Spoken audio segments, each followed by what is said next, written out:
to another episode of That's Gonna Cost Ya. And this is a very, very, very special episode because very rarely do I have people close to me come on this podcast. The last time I did, it was my best friend since 3rd grade. And today, this person is just as special. Someone I've known for the last, I want to say, 10 years. We've been through a lot together. He's someone that I see being a part of my life forever, I hope. And I'm just really excited to talk and get started. So Richie, thank you for being on the podcast. Thank you for having me. This means the world.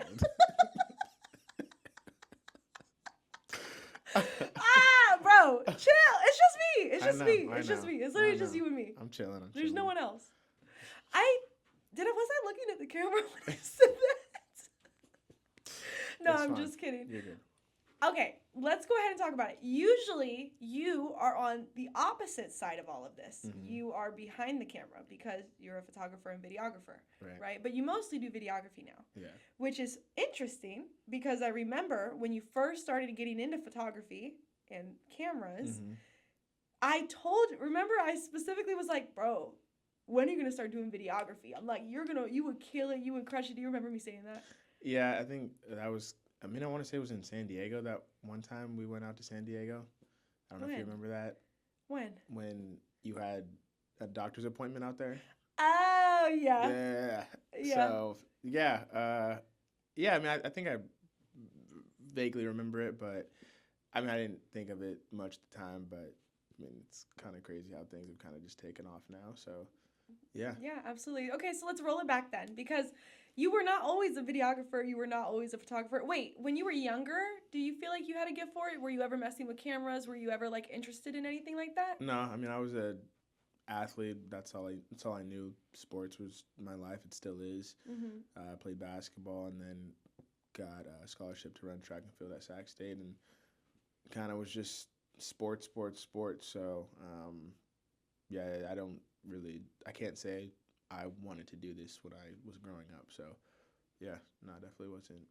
This wasn't a part of my life growing up. Yeah, it was a really big twist and turn because I didn't really see it coming either. But I think one of the cool things is, and I guess we can talk about that too. I really do want to kind of get into your background and how you grew up and kind of how it all started.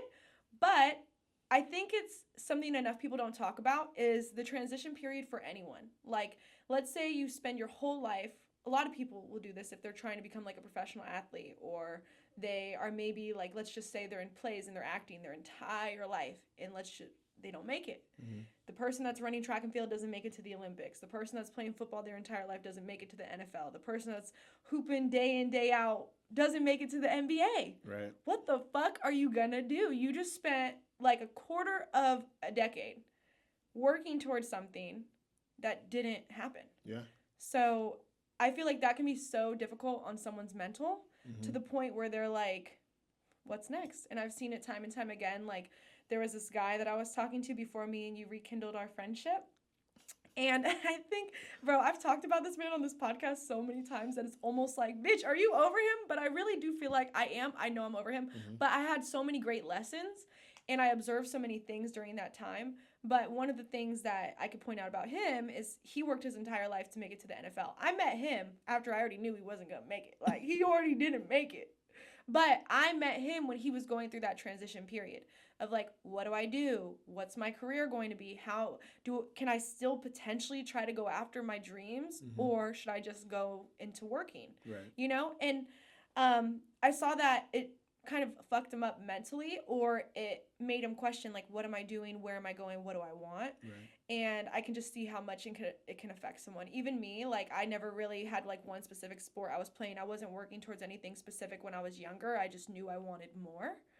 And when I started dancing in Las Vegas, I did that for 4 years. Only 4 years of that. Only 4. People work their entire life for certain shit. Right. I was working in that industry for 4 years.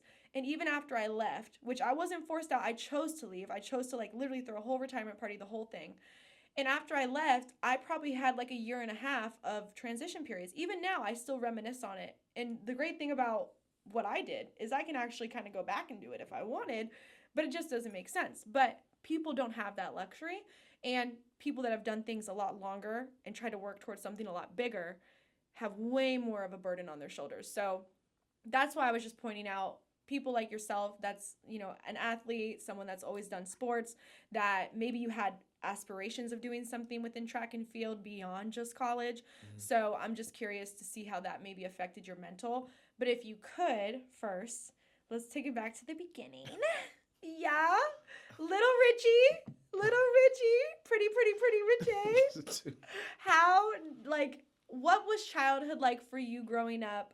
How did everything kind of transpire with you getting into sports, and how did you end up getting into college for track and field later on? Yeah, adopted at 2.5 years old. Wait. Adopted at 2.5? Yeah. From where? Were you at an orphanage? No, foster care, I guess. Okay, so you were in foster care from how old to how old? Well, I got adopted. Literally born. Yeah, because my real mom was a drug addict and she wasn't able to care for us. So is it a situation where she drops you off at the foster care or No, the just CPS or the hospital? And they just were just like, this is not good for you to be with your mom. And so me and my twin brother were adopted at 2.5 years old. By the same parents? By my parents that I'm with now, who I love dearly. And so, adopted at 2.5. Parents I was raised by were very caring. My mom bent over backwards to make sure, me and my brother had everything we needed growing up. And, sports was introduced into my life at a very young age. And basketball was my first love, still is. And, I grew up playing that from AAU to CYBL, if anyone remembers those days. And, I went to middle school and high school for that. And, I think my junior year was when I transitioned from basketball to track. And, I didn't think I had the ability to get a scholarship, but I got looked at after my junior year and, made sure during that summer going into senior year that I put in the work and effort to, get a scholarship. And, I decided to stay here in SAC and go to Sac State and did 5 years there. And kind of everything just fell into place after that in terms of just kind of sports. So, graduated with a degree in communications. I mean, everyone kind of thinks every athlete gets that, but I promise you, in high school, that's what I wanted to do. I thought every athlete in college did social studies. No, not the case. It was social studies was the degree to get. No, everyone who looks at an athlete when they hear that, oh, they got a degree in communications, is because it's easy, but it's not not a lot of people do well with public speaking. Not a lot of people know how to communicate.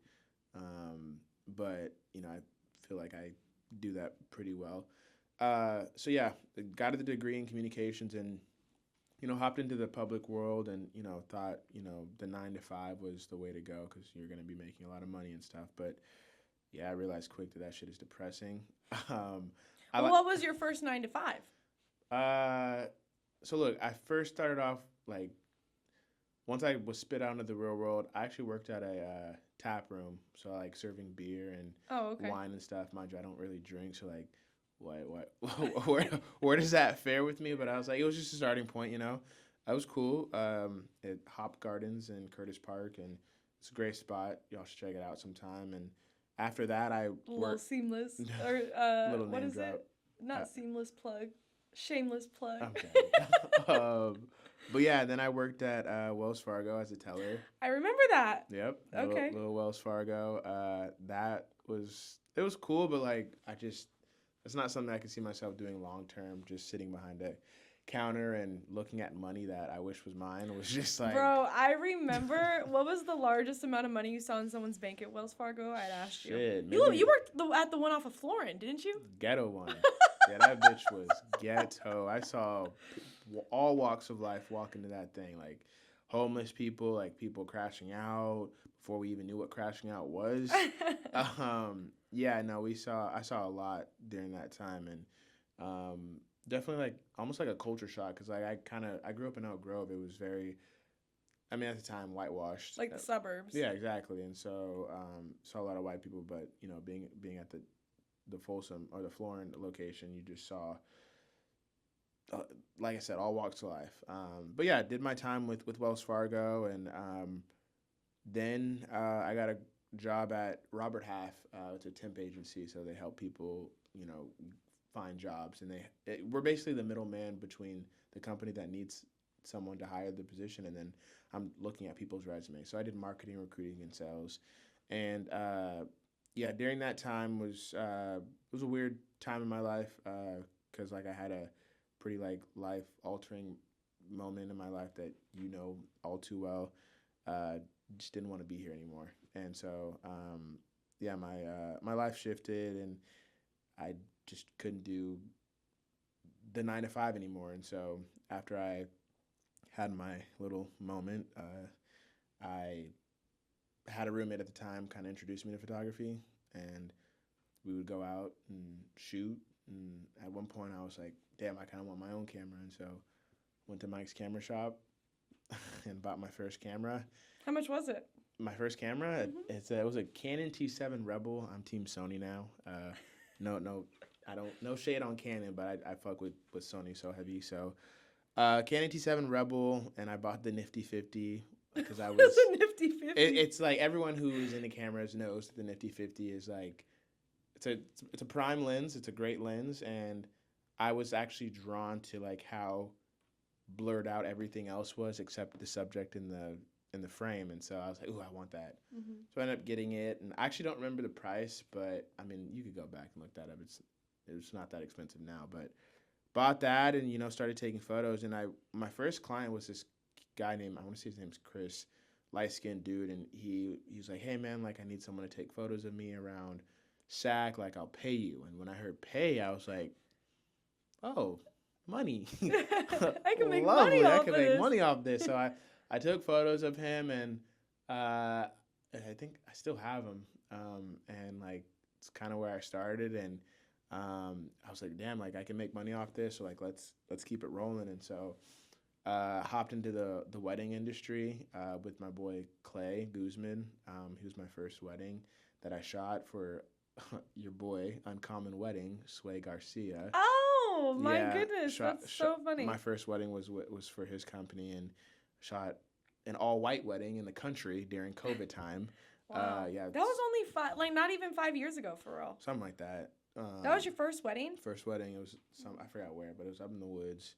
It's the only black person at that wedding, but shot it with Clay, and I was like, damn, this is fun. And so, mind you, before that was before like that was actually I'd been doing a lot of photography, and then eventually I hopped into the video industry. And Because you had to, in a sense. I wouldn't say I had to. I just was like, I think I'm ready to like do video. Because when I first started off, I was like, I don't want to do video. That looks so much work. It's like I could just edit photos. Like it's a lot easier. But kind of told myself like, if I want to be versatile and get hit up more, it's like, oh, it was to the point where people were like, oh, do you also do video? And I'm like, no, I don't touch that. So then I was just like, you know what, like let me dive into this, and then eventually like just get better at it.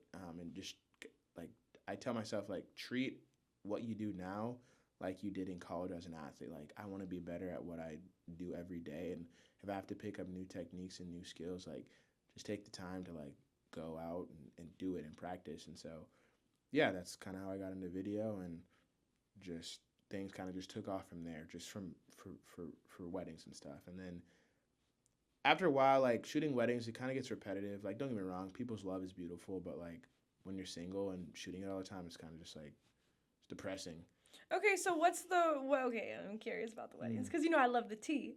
What's like you don't have to name any names, you don't have to be very specific about the location and the ambiance. Yeah. But what is the worst wedding that you've ever shot, and why? I shot someone's wedding in their backyard, and like, I mean, don't get me wrong, like I understand not everyone can afford the fancy, venues and whatnot, but like, I just like a wedding in the backyard, and I think the ceremony was like in their driveway. Like they walked, like the chairs were on both sides, and like was it a hill driveway? No. It was it's like chugging up. No. She wasn't sweating. She wasn't doing the Stairmaster, but she just it was just a normal just driveway, and I don't know. I shot it, and like it was cool. Like they were nice, Hispanic couple and stuff. But Bruh, like, I told you didn't have to get into specifics. They might be watching this I've shit. shot No, 500 weddings. I mean, 500 weddings in the driveway, oh, Hispanic couple. Anyways, did I say Hispanic? I meant Yeah, black. Anyways. No. Yeah, I haven't shot anything like that in a very long time. It just goes to show like how I've come a long way from like kind of shooting like small backyard weddings to like going to super nice venues in the Bay Area and shooting stuff like that. But I mean, I did a great job. They loved what I was able to give them and stuff, and so yeah, that was kind of the, I guess, worst wedding. But like it wasn't. Okay, well, when I say worst, I mean more so experience. But how about this? Because I'm also curious about this. I don't know how much you observe people, but I would be curious to know if you've ever been to a wedding where you're like, they're never gonna last. Oof. No, I don't think I've ever had that thought, actually. I want to say like every wedding I've shot, like I've seen the couple, like they're still together. But the weddings that I enjoy the most are when the guy shows emotion, like when they cry, like when they see their bride walking down the aisle for the first time. And a lot of times, like I'm covering the groom, so usually I'm working with other people, but like a lot of the times, like I cover the groom. And when I see tears coming down his face when the bride is coming down, I'm like, they're gonna last. Like this looks like true love. I'm not saying if you don't cry, it's not true love, but like it's just the love is deep. Like it's deep to the point where it's like you see your girl in white coming to the altar to announce your love to everyone, your loved ones that are at the wedding. Like that shit is beautiful to me, and I love that shit. So that's. I mean, I know I didn't really answer. Would you say majority of guys cry? No. It's what percentage would you say? It's pretty small. I don't have a percentage, but like usually, I mean, they'll smile and stuff, or like serious face, but like it's when they cry that shit is like this is gonna be a good wedding. True love. Not saying if you don't cry, it's not true love, but true love when you cry. Even truer love. Even truer. Okay, sure. So you were doing weddings, and then I'm really curious because you actually just got back from a trip in the Dominican Republic with a well-known basketball player, and he basically had you come out for the week, right? The week. Full week. You were out there shooting a ton of content, behind the scenes, trainings, literally everything. Like, how the fuck does Richard Cooper go from the bottom notch from fucking Fleet Feet, my guy? Oh, wow, no. Mike's Cameras, Wells Fargo. That's crazy. Goes what else? What other company? Shit. Wait, hold on. Wait, what was the first one you got? So the wine, fucking Hop Hop Garden. How does he go from Hop Garden to the Dominican Republic with an NBA player? Full week, all inclusive, paid. How? Pay my rate on top of it. For me, it's just kind of just starting from the bottom. Like, picking up a camera it's just not like it's not easy. Like you got to put in the time and effort, and I spent a lot of time just learning cameras and watching YouTube videos, learning effects and whatnot. But yeah, the reason why I got into sports was just because like I'm an athlete. Like I'm a born athlete. Like, and I watch it, eat it, sleep, breathe it all the time. And I thought about it. I was just like, you know what? Like, I went to college for this. I have connections. Like, I have friends in the league, in the NFL, and the NBA. Like, why don't I just kind of hit them up and see what I can do about that? So I hit up my guy, Marcus Graves at the time, who was playing for the Stockton Kings. And I was just like, hey, man, like, would love to, like, come and shoot a game of you. Like, is there any chance that can happen? And he got me connected with the right people and started off in the G League, shooting sports. And did you get paid for that? I did not. Really? I would drive to Stockton. I would come out there and just like it was kind of like my practice grounds, like where I could do what I wanted and like make mistakes, but like learn from them and then just perfect my craft. And so I remember just shooting Marcus, and I'll be honest with you, like Marcus and me were cool. We're cool, but like. Just shooting him, you kind of got looked at by other players like, who the hell is this dude? Like what the fuck? Like you? Yeah, like me. Like I remember because I didn't know any of the other dudes. Like I I remember just getting mean mugged. Like, who the fuck is this kid? But then shooting it's like, content? What the fuck but is hear me from? out. I don't know. Maybe But, because they're like, why aren't you shooting me? nah, maybe. But I just remember after I shot for Marcus and made a pretty sick edit for the first time. Like, mind you, I never shot sports, never edited it, but I came out with a pretty cool edit. And Marcus was like, "And this is your first time doing this?" I was like, "Yeah, bro." He's like, "You're cold." I was like, "Okay, for sure." That's when the other players started to take notice, and they were just like, they could come up and be like, "Hey, yo, Rich, like, you got any stuff for me? I need." All right, like, yeah, I'll focus on other players and get content of them and stuff. And so, once I started learning more effects and putting more effort into like my edits, that's when they would start resharing their stuff. Mind you, it's the Stockton Kings players who are also cool with the Sacramento Kings players. So then when they repost something of mine, obviously an NBA player is going to see their shit. And that's kind of how it happened. An NBA player noticed and actually commented on my post. And I was like, you know what? Like, I'm all about creating connections. I'm all about introducing myself to people because I'm not afraid to go up to anyone and talk to them. You're really not. Yeah. I mean, I come off as like reserved and, I am an introvert a lot of the times. But when it comes to business, like, closed mouths don't get fed. So actually sent him a pretty lengthy DM and was just like, "Hi, my name is Richie. I'm a videographer and photographer. I shoot a lot of stuff like weddings, da-da-da-da, but I also shoot sports now. Just want to introduce myself. I noticed you just, liked my stuff and commented, but was wondering if I could, shoot an NBA game with you sometime." And then I also sent him like a portfolio of my work. And he responded. And he was just like, "Yeah, man, pull up to the game, next game." And I was just like, so damn. now you gotta go get a fucking ticket? Like, what do you mean pull up? Like, pull up with me. Like, he said, pull up with him. And so I pulled up with him. Can you say who it was? Yeah, Terence Davis Jr. Oh, okay. And so I pulled up with him to the game. Went through, like, the route that all NBA players go through. Was it cool? It was cool. Like, I went through the tunnel and stuff and, like, the drip walk or whatever. Oh, okay. Like, for the Kings. Did they take a picture of you too? No. But yeah, I pulled up with him and, I shot my first game and I believe it was against the Cavaliers. This was after LeBron had left.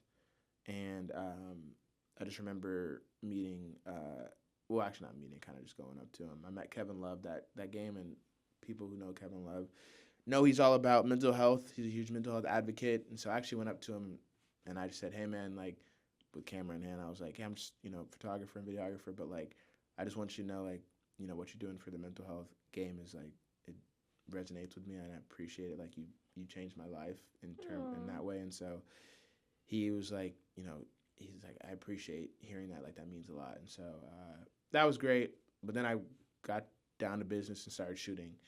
And when I have an opportunity, I try and seize it, like, so hard. Like, I grind. And so I did some pretty dope work. And, yeah, just content was pushed out a lot. Like, I remember, I'm 30 now, but, like, I was in my 20s. Like, I would shoot. I would go home and stay up till 6 in the morning editing, making dope content, and then kind of sleep throughout the rest of the day. But I would get my post in because the thing about content is as each minute passes, that shit becomes irrelevant. So just pushing it out and getting it out fast, especially in the sports industry, it's important. So, I mean, I would grind and put in the work while also still, doing all my other side gigs. And mind you, I was shooting Kings games for free. Like, I got credentials to go in, but, like, for me, it was still, like, just allowing people to know who I am, like, seeing what I can do and just go from there. And so that allowed me to get connected with Eric Armstead as well, who I went to high school with, who I hadn't seen in a very long time, but I saw him in the tunnel, and he actually yelled, yo, Rich. And I was like, "Oh, shit, what's up, Eric?" And he's like, "I didn't know you're out here." I'm like, "Yeah, I'm just freelancing and shooting." He's like, "It's funny that you mentioned that. Like, I'm looking for a shooter to, like, shoot some content for me." And so guess what? Went out to Oregon and literally vlogged for Eric while I was out there and followed him around and went to the University of Oregon and got to see stuff that not a lot of people, like regular people, get to see, like how their jerseys are made because they're known for, all their, gear and stuff. And just seeing a lot of stuff that, again, not a lot of people do. And so, yeah, that just sparked everything and kind of just took off. And then, like you mentioned, I just got back from the DR and with Davion Mitchell of the Miami Heat. He was originally drafted by the Kings and then traded to Toronto, and now he's with Miami. But it's funny, I didn't actually never met him face to face. We just always interacted over social media because I would shoot some stuff and post them on my page, and he'd be like, "Hey, let me get that, let me get that, let me get that," and I would always send it. And I had the opportunity, thanks to my boy 𝐻𝐢𝐦𝐞𝐬𝐭𝐚𝐦𝐩𝐬, who's another talented videographer who I love to death. And he threw me the lob because he usually shoots for Davion. He also shoots personally for Malik Monk. And he threw me the lob at the beginning of this year after we just got back from the East Coast and bonded even more. And he's like, "Hey, man, like, I won't be able to do this because I'll be at All-Star Weekend, but Davion's looking for a videographer to shoot content for him while he's out in the Dominican." Never been to the Dominican, but I for sure said, hell yes. Like, I'm there for it. And so I said yes to Jake, and then like 5 minutes later, Davion texted me. I forgot we had exchanged numbers, so I was like, oh shit, I haven't texted him in a while, but there it is. And so he was like, "Hey man, are you down?" I was like, "Yeah, bro, I'm down." And we talked about my rate, and we figured that out. And then he's like, "All right, man, well, I'm gonna put you in a group chat with my boys that I'm going with, and D-Mac is gonna D-Mac, like D-Mac is his like travel agent. Oh, okay. Travel agent or manager. I actually don't know his role, but he kind of handles everything, like everything, NDAs, whatever you can think of. D-Mac is on top of that shit. He works in the shadows, but he's a cool guy. Mm-hmm.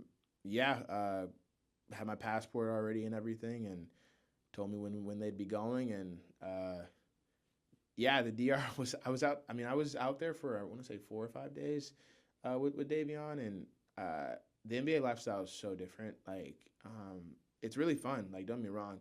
The thing is, like, if you're someone like me who wants to like continue shooting for an NBA player, you really want to make sure you're with an NBA player that's about what they do.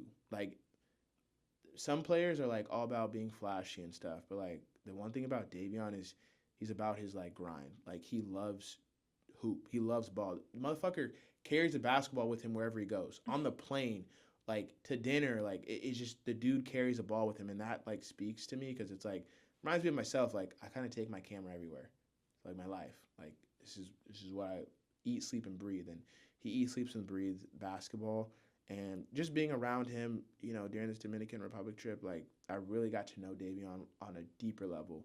And what's great about it is like he wanted to get to know me, and we had actually a deep ass conversation one night till like 3 or 4 in the morning, and talked about mental health, my mental health, and just who I am as a person, and he just gave me advice on like living life a little bit more, and just understanding that you can do what you're doing till you're 60, like 70, 80. He's like, but you gotta also enjoy like life itself. And him and Dre, his other player development coach, and his best friend, just sat there and just poured into me and just gave me advice. And like that's kind of like, this is kind of a dream that I've been wanting. Like, I want to work for a player. I want to grow and show off what I can do for someone. And I felt like I did that the entire Dominican Republic trip. Like, I grinded. Like, I made sure I captured as much as I could. I made sure he had everything he needed. I was shooting photos,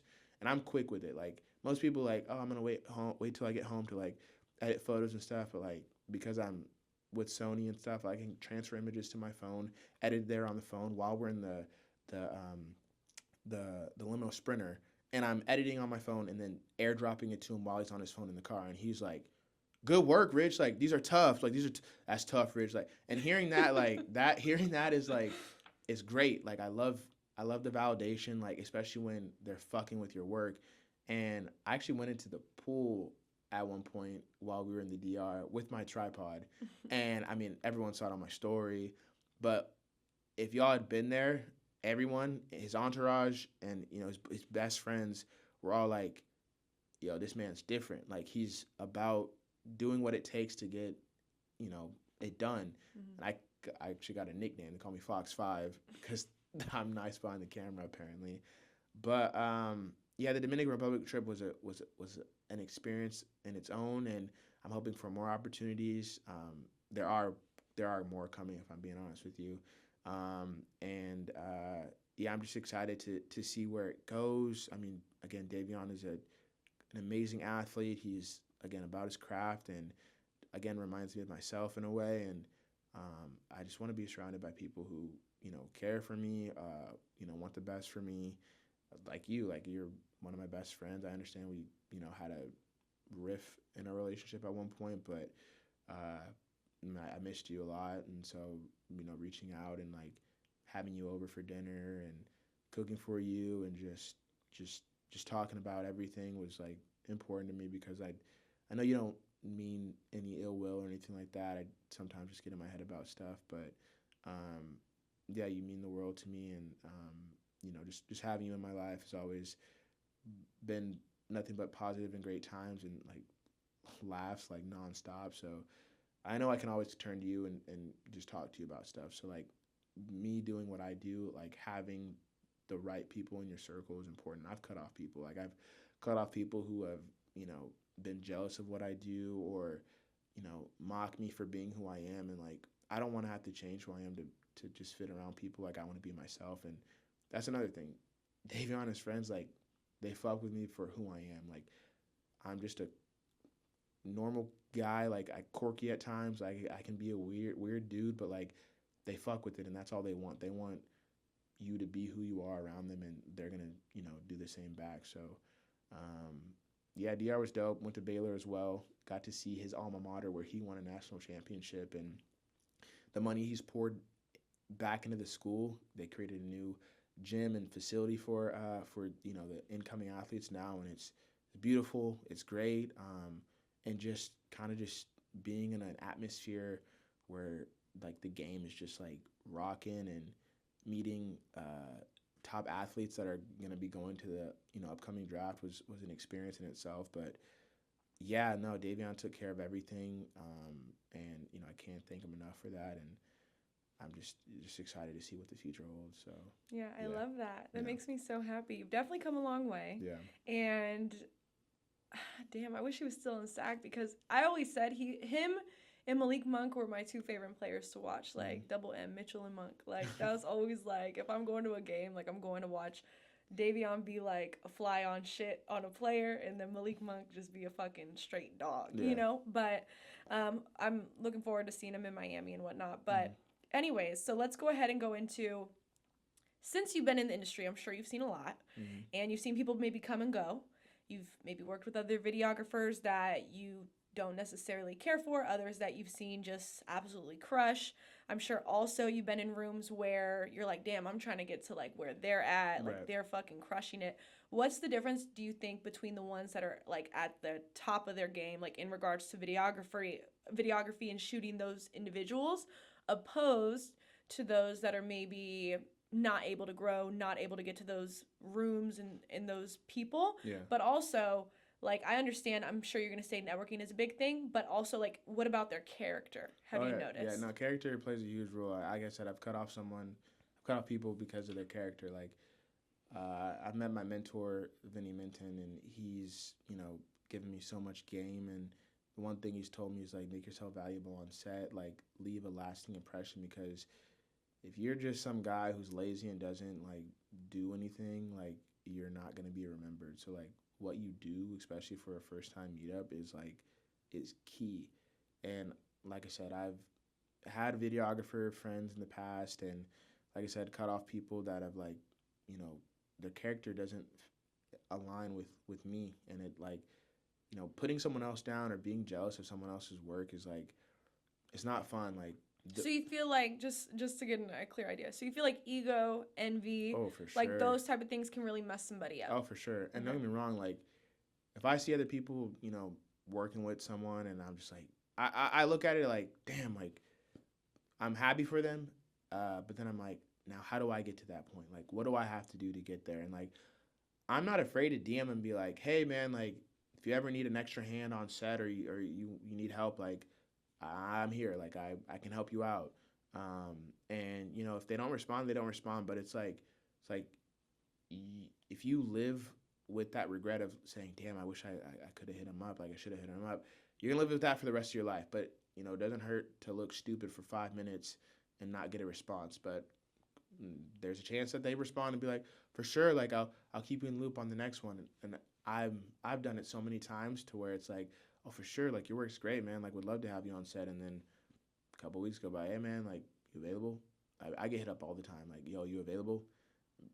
It's just like I say yes a lot of the times unless like my schedule doesn't allow it. But I know you said you already know connections is key, like knowing the right people and you know getting your foot in the doors is extremely important in this industry. But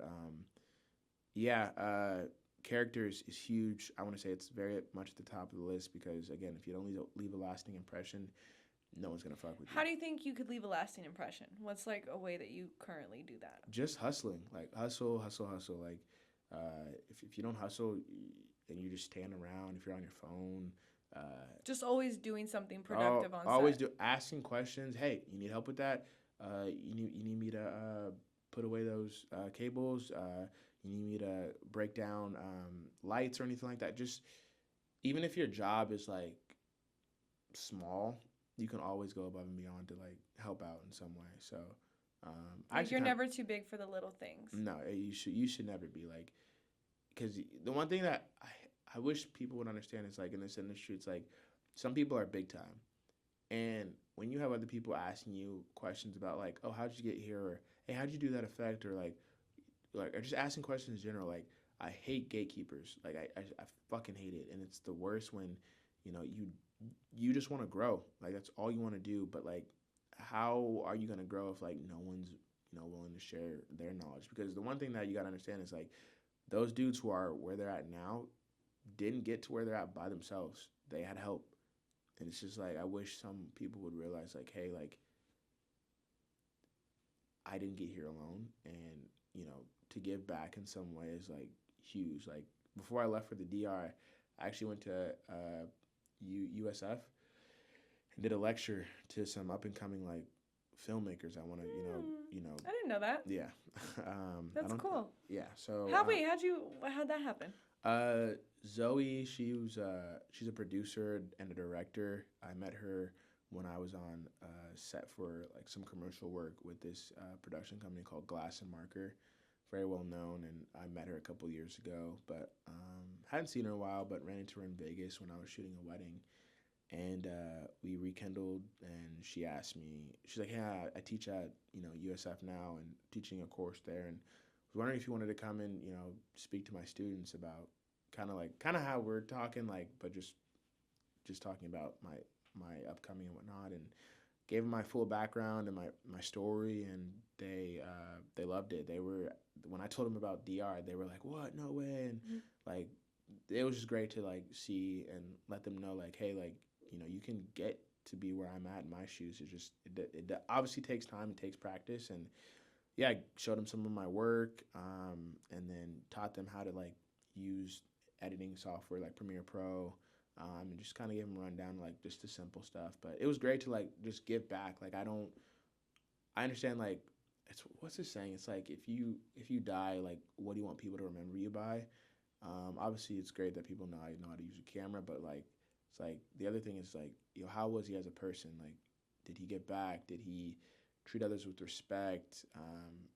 Just stuff like that. And so doing that was very like important to me, and I love doing it. So yeah. I love that. Yeah. Yay, I love it. Okay, I want to get into something. I have these questions.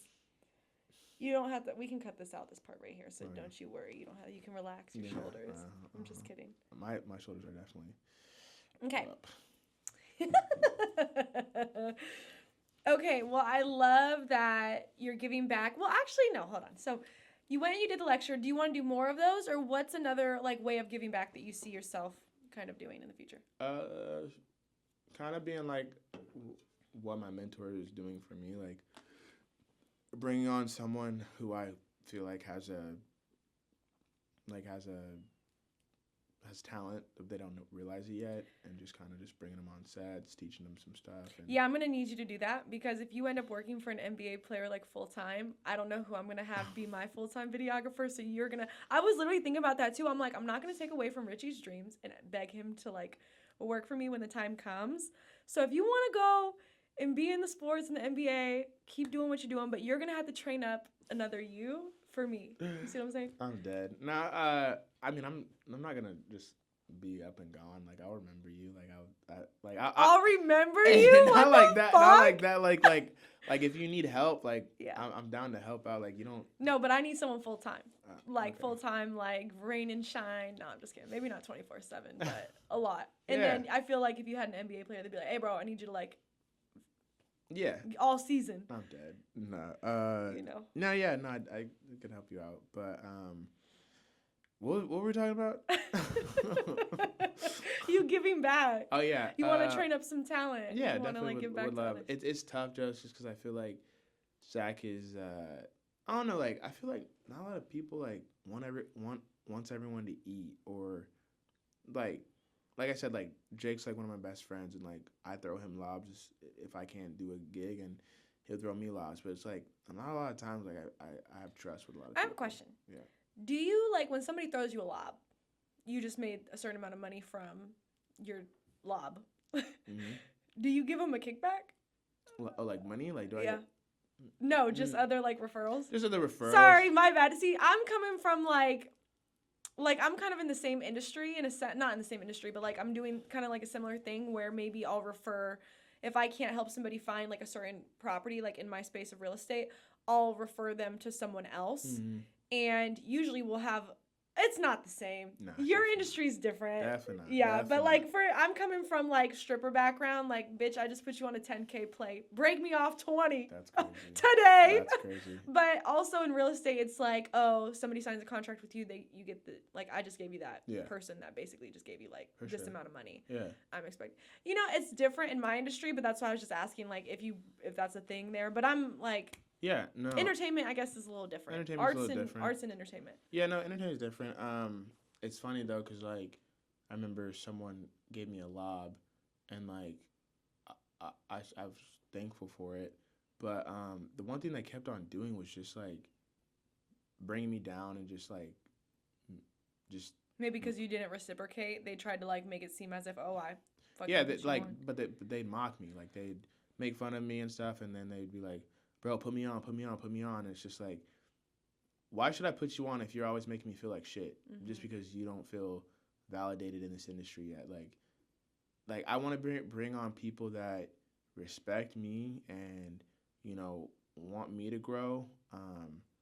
And I like literally that was a situation I had, and just cut the person off. But it's just like different with Jake. Like I don't know, he sees, you know, what I'm capable of, and he wants me to, you know, succeed, and you know I want him to succeed even though he's already succeeding. But it's just like, again, it just goes to it goes back to like character, like who you are as a person is really going to like make or break you in this industry. So, yeah, I definitely say one of my biggest pet peeves, and I'm sure a lot of people, would be somebody that's trying to go tit for tat. Like, oh, I did this for you, so why haven't you done it for me? Exactly. And you know what? I'm not going to lie. I've had times where I'll also think that. Like, for example, I found myself, and it's something I have to work on, but it is my biggest pet peeve because I feel like if I ever let someone do something for me, which I try not to let people do a lot of the time, if I like let them just out of the kindness of their heart and they ever bring it back and like put it in my face, I'm immediately like turned off, you're done. Because my dad did that a lot to me growing up, and I know that. So it's probably like my biggest issue, and that's why I think I'm so independent now. Yeah. But even like sometimes in my own head, I'll do something for someone, and like time will pass and they'll have opportunities to do certain things and they don't. And I'm like, and I have to stop myself, and I have to be, and I'm like, sometimes I'm close to like saying something. I'm like, bro, why? I'm like, I did that because I wanted to, not because I was expecting anything. If they can't, or if they don't want to do it, it's okay. Yeah. Like, and I can always note it, you know, for the future, because I have found myself doing things for people and like showing up for people and fucking doing things that I know they'd never do for me. Right. Like I know, and you don't have to do it for me, but it's almost to the point where I'm like, I'm going way too out of my way. Yeah, facts. Like, way too out of my way when Yeah. I could still, like, assist or respectfully decline in a, like, professional manner. But instead, I find myself almost beating myself up. Not them, it's me. Yeah. Right? But the whole tit for tat, like, I'm right there with it. And sometimes it's hard for maybe people even internally to, like, also sometimes want to bring it up, like, damn, well, I did this for you, you know? Yeah. And you see they have the opportunity, but they don't. Well, just note it, you know? Yeah, I But mean, I don't do a lot of favors for people, but I mean, if I care about you, like I'll do it. Like for you, I've done it plenty of times. Like I like cooking. Have you? No, I'm just kidding. Shut up. Like, for example, like well, hold on, we gotta know our strengths here, because you like to cook. I know. I don't like to I fucking cook. No, I understand that, but like, okay, that wasn't a good example. Like, like dog sitting. Like, I like to. I like to take care of Remy. Like, I'll be like, yo, can I come over and dog sit? Or you'll ask me like, yo, can you take care of me? I'm like, mind you, might have something going on, but I'm like, I mean, like, can I compromise? Like, can I, do what I'm doing at her house while I watch Remy? I've done it plenty of times. So, like, just so you feel safe that Remy's taken care of. So, like, I like doing it. Like, but I don't hold it over your... The one thing I'm not going to do is, like, Rach, like, yo, can you come help me out with something? And you say, no. I'm like, but, bitch, I took care of your dog. Like, what? Like, I'm not... That's not the type of time Yeah, I'm in. usually you'll give me, like... If you actually need something and I can do it, I will. Like, for example, I just had a friend hit me up for something that is pretty serious. Like, it was time sensitive as well, but they told me, like, the day or two before. And everybody knows my weekdays are stacked, and I'm very, very strict about my schedule. I don't even like to answer phone calls during certain times because of shit that I have going on. Right. And to me, I'm like, and I also have experience in the sense of what they were needing. So I'm like, in my head, I'm like, fuck, I feel obligated to do this for this person that I know would do it for me. Right. I know they would. But a part of me is also like, bro, I feel like we respect each other. Why did you not let me know ahead of time? Yeah. Because now you're putting me in a position to say no to all these other things I need to do to get myself to another position. And now I need to go and drop it all to, like, do this for you. You know what I mean? So I hated, like, saying, I don't know. And, like, let me see how my schedule looks that day, because I cannot guarantee it. But I definitely understand that. You know what I mean? Like, I think, and even sometimes, like, there's so much love and, like, there's so just loyalty between our friendship that it's like, damn, I forgot you really do watch for me. Like, thank you so much, But it's like, it's just, I think the friendship that we have, it's almost like we're always going to be there for each other whenever we need it. For sure. And we're going to do our best to make sure both of us are taken care of at the end of the day. Most def. So. Most def. Yeah. Okay. Okay, well, I want to get into this little segment I have. And we're going to end it like this. But I'm going to give you, like, a few topics. And I want you to express how you feel about these topics in, like, 1 to 2 words. 1 to 2 words? So, for example, if I say water, you're going to say... Refreshing. Hydrating. Yeah. So, refreshing. So, like, 1 to 2 words, and it's not a long list. It's not too long, but I want you to give me a couple lobs. Is that gonna be the word? Okay, ready? Okay. Sports. Exhilarating. Entertaining. Excitement. Okay, that's good. Okay, are those all E's? Yeah. Okay. Love.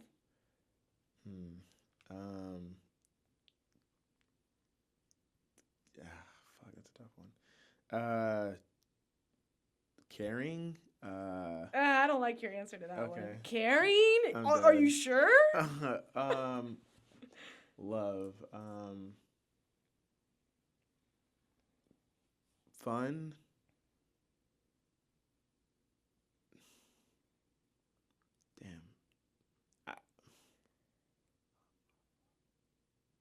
I don't know. That's a tough one.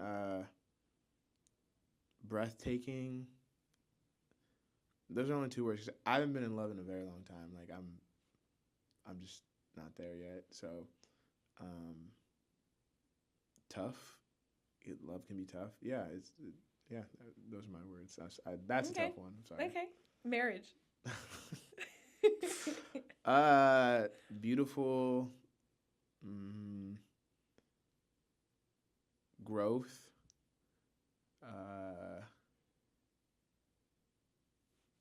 Okay. Yeah. Kids. I mean, I don't have kids, but Obviously. Express words. I mean, damn. Amazing. Because I think kids are amazing. John Morant. That boy killer. Killer. Bang bang. Gun. No. Nah, Jaws definitely like exhilarating. Bro, you already said exhilarating. Okay. You gotta pick a new word. Powerful, athletic, exciting. Okay, Yeah. hold on. Videography. Sexy, fun, life-changing, cinematic. All right, you can go on. You All can right, use the whole alphabet with that one. Facts, Okay. facts, facts. Okay, next. Women. Sexy.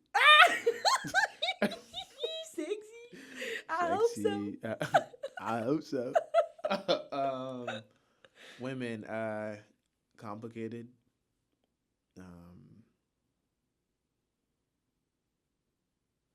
Thoughtful, empathetic, friendly. Yeah, that's just what I got for women. Okay, I have a couple more. I have some good ones. Mm-hmm. Okay. Stop! You're making me nervous. Okay. Okay.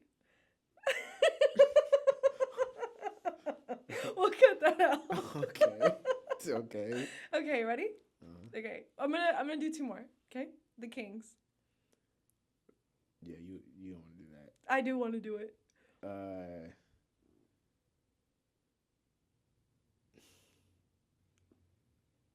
It's just, oh my God. Speechless.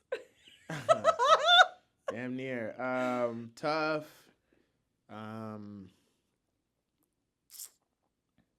Bittersweet. There's a reason behind that word. Okay, let's hear it. I wanted to work for the Kings for like the longest time, and like, so we got spite. We got resentment. Don't say that. I mean, I want the opportunity to work for a sports I'm sure team. your time will come. I don't know. I feel like that window's passed, and no. If I do, it's not going to be in Sacramento. Like I'd have to like leave and Is go that a problem? else. It's not a problem. I've been. You really wanted to do it for the Kings. It's my hometown. Like I've been here all my hero. life. I've been here all my life, and I don't know. Like I've always wanted to like leave Sac. I just don't know where I would go, and it's also scary just because you know, having to start a new clientele over again and just kind of like start over. It's nerve-wracking, but you got to spread your wings. Break away, Kelly Clarkson, great song. But yeah, beam. Beam, light the beam. Depression. That's the word? Depression? Mm-hmm. He's like, yeah, they are depressing. Yeah. I'm just kidding. Depression, sad, tearful, anxiety,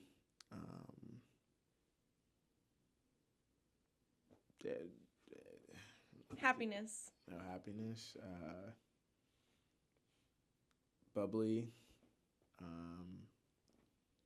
lots of smiles, Camera. Fairies and daisy fairies. I meant like daisies. for you, bro. Like for example, if you were to give me happiness, I'd say scale. You said scale? Scale. It's a scale. Oh, for sure. I mean, I'd say roller coaster. Ooh, that's a good one. Roller coaster is great. Varies. It definitely varies. There are highs and lows. Hey, highs and lows is definitely a great word for happiness too. So, happiness just varies on the person. It also varies on like where you're at in life, who you're around, who you're with. Because not every happiness for some people can just be different. So, yeah, that's it's a journey, not a destination. Yeah. But exactly. Awesome. Well, Yeah. Richie, Yeah. was that as hard as you thought it'd be?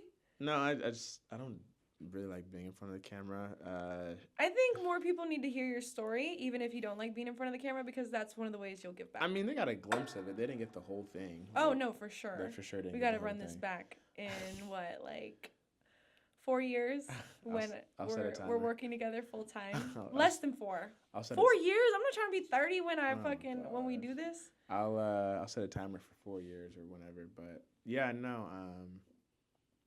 Not a lot of people know the full extent of just how everything got started, but it's definitely been a journey. But just happy to be, here. Happy to be, blessed, and God put something in front of me, and I seized the opportunity, and just happy again to be here, surrounded by loved ones, people who love me, and want me to succeed in life, and yeah, I'm happy. I'm happy. Love you. Love you too. Thank you. Yay! Okay, that was good. Oh, fuck, I'm not even recording. I'm just kidding. I would be sorry. That would be awkward. I'm just kidding. Calm down before you stress up the groove. The energy a little different when the blessings accrue. Hey, who you talking to? Just know I ain't no regular fool. Could be anything in the world, but I can never be you because I stand tall like I'm on my tiptoes, baby. You think a little too small. I got big goals, baby.